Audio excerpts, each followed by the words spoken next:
Politik kotor JK ke Prabowo dan PDIP demi Anies Baswedan ditulis oleh Nafi Siward dari siward.com. Semua berbicara dengan baik dengan Erlangga, bicara dengan Pak Prabowo, bicara dengan Anies. Nanti masyarakat rakyat yang memilihnya, bahwa Anies itu punya pengalaman ya, itu salah satu juga modal. Tapi yang lain juga punya pengalaman yang ada. Ya, Anies adalah anak ideologis dari JK. Anies seolah banyak mendapat kemudahan jalan politik lewat jalurnya Pak Yusuf Kalla. Dan hal ini diakui sendiri oleh Pak mantan presiden spesialis periode awal ini, dari zaman Pak SBY dan zamannya Pak Jokowi, yaitu Pak JK. JK memang seolah menjadi sebut saja ketua tim ses lah, seolah-olah ya. Selain SP, JK juga punya ambisi yang sama, menjadikan Anies Baswedan sebagai calon presidennya. Kenapa harus Anies? Ini pertanyaannya. Karena Anies jauh lebih mudah diatur-atur, sebab ambisinya hanya pengen jadi presiden saja. Kalau Anies bisa jadi presiden, maka JK akan lebih mudah ikut mengatur negara, berikut segala kebijakannya untuk memuluskan banyak bisnisnya. Jika Anies Baswedan merasa hebat, itu semua karena ada JK di belakangnya. JK adalah orang yang mengusulkan nama Anies Baswedan untuk maju sebagai calon gubernur DKI Jakarta pada partai politik pada tahun 2017 silam. Dan ini juga sudah diakui oleh JK sendiri. Rakyat Indonesia juga sudah menjadi saksi sejarah jika pada Pilgub DKI 2017 lalu dipenuhi dengan politisasi ayat dan mayat. Sehingga tidak heran jika Pilgub DKI tersebut merupakan pilkada terburuk sepanjang sejarah. Pilkada DKI Jakarta kali ini adalah terburuk karena tidak mampu mengedepankan akal sehat. Kita ditarik ke isu-isu yang sensitif dan primordial, bukan yang substantif, kata pakar politik LIP, Siti Zahra Zuhro, saat berbicara dalam diskusi di Menteng, Jakarta. Kita akhirnya paham kenapa banyak spanduk provokasi SARA dalam Pilkada DKI 2017 saat dibiarkan bertebaran, dipasang di tempat ibadah tertentu, karena JK adalah Ketua Dewan Masjid Indonesia atau DMI periode tahun 2017 sampai 2022, dan Anies Baswedan adalah salah satu anggota majelis pakarnya. Apakah Anies Baswedan bangga bisa menang dalam Pilkada DKI 2017 yang penuh dengan politisasi ayat dan mayat tersebut? Selain politisasi ayat dan mayat, faktor lain yang membuat Anies Baswedan menang adalah karena dia pintar. Maksudnya, pintar merangkai kata manis untuk membodohi rakyat awam Jakarta. Salah satu janji kata manis Anies saat kampanye adalah tentang reklamasi. Saat kampanye, Anies Baswedan mengatakan tolak reklamasi secara lantang. Bahkan, dia juga mengatakan jika reklamasi dilanjutkan, maka banjir semakin besar.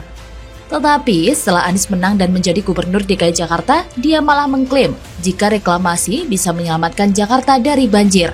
Bahkan tanpa malu dan tidak tahu malu, dia malah meresmikan jalan di Pulau Reklamasi. Apakah Anies tidak malu ingkar janji kampanye demi memperoleh kekuasaan jadi gubernur? Untuk menutupi fakta bahwa Anies sudah ingkar janji kampanyenya terkait reklamasi, JK pun sampai turun tangan. Ada yang tidak percaya? Coba saja perhatikan fakta tentang pembangunan Museum Sejarah Nabi di Indonesia. Pada September tahun 2019 lalu, museum ini akan dibangun di Cimanggis, Depok.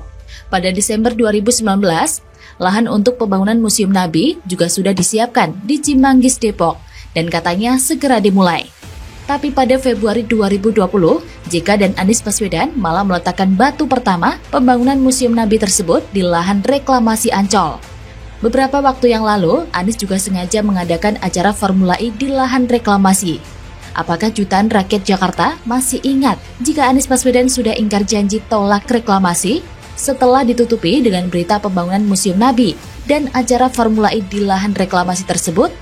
Sudah saatnya rakyat Indonesia, khususnya rakyat Jakarta, berpikir kritis untuk melihat kepingan rangkaian peristiwa dan rangkaiannya jadi satu kesatuan yang utuh. Lalu, kenapa JK sangat mendukung Anies Baswedan?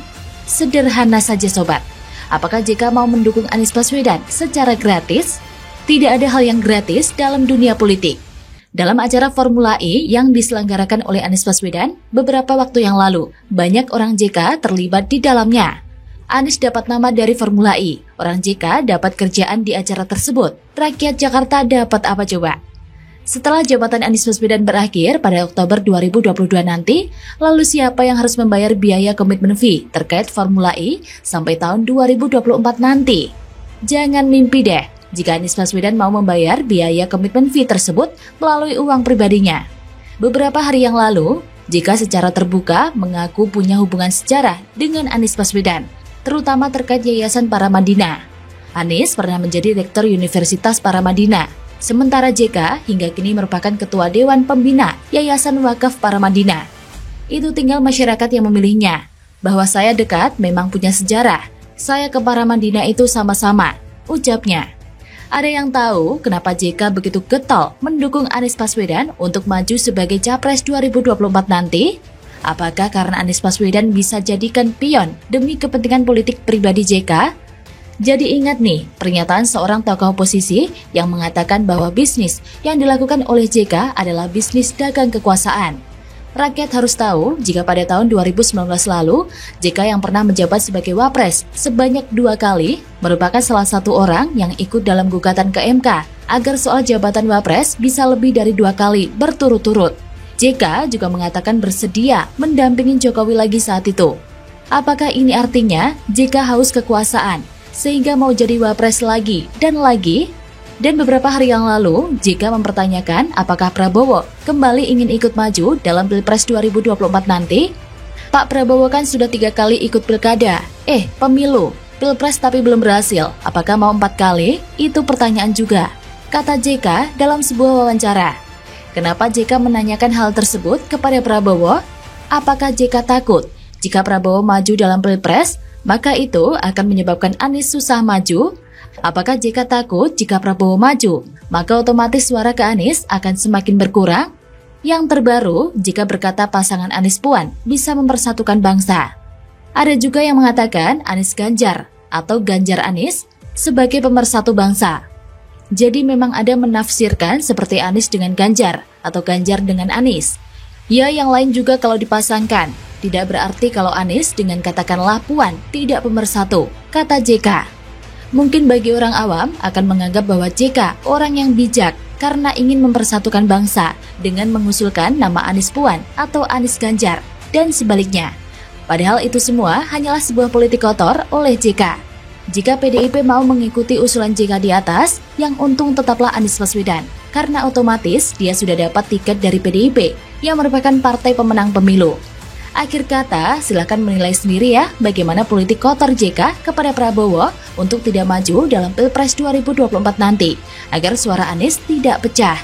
Silakan menilai sendiri bagaimana politik kotor JK untuk memajukan Anies dalam Pilpres nanti dengan kedok mempersatukan bangsa. Bagaimana menurut Anda?